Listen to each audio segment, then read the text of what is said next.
சேலம் மாவட்டம் ஏற்காடு மலை அடிவாரத்தில் அமைந்துள்ள வன உயிரியல் பூங்காவில் உணவு வைக்கச் சென்ற போது மான் முட்டியதில் வனத்துறை ஊழியர் உயிரிழந்தார். படுகாயமடைந்த வனவிலங்கு பாதுகாவலர் ஒருவர் மருத்துவமனையில் சிகிச்சை பெற்று வருகிறார். விவரங்களை நம்முடைய செய்தியாளர் வினோத்திடம் கேட்கலாம். மேலும் விவரங்கள். சேலம் மாவட்டம் ஏற்காடு மலை அடிவார பகுதியில் குறும்பப்பட்டி வன உயிரி பூங்கானது அமைந்திருக்கிறது.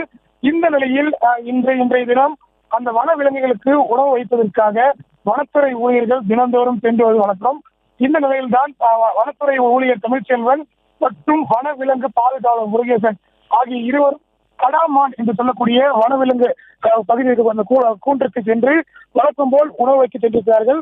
அப்போது அங்கிருந்த கடாமான் ஒன்று இருவரையும் தன் கொம்பால் முட்டி தூக்கி இருக்கிறது. இதில் இருவருமே படுகாயம் அடைந்திருக்கிறார்கள்.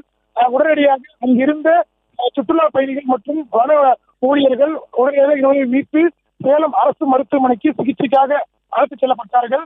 ஆனால் வரும் வழியிலேயே வனத்துறை ஊழியர் சம்பவ இடத்திலேயே பலியாகி இருக்கிறார். மேலும் மற்றொருவர் தற்போது சேலம் அரசு மருத்துவமனையில் சிகிச்சைக்காக சேர்க்கப்பட்டிருக்கிறார்கள். இது குறித்து தகவல் அறிந்த வனத்துறை உயர் அதிகாரிகள் தற்போது அரசு மருத்துவமனைக்கு விசாரணை மேற்கொண்டிருக்கிறார்கள். விவரங்களுக்கு நன்றி வினோத்.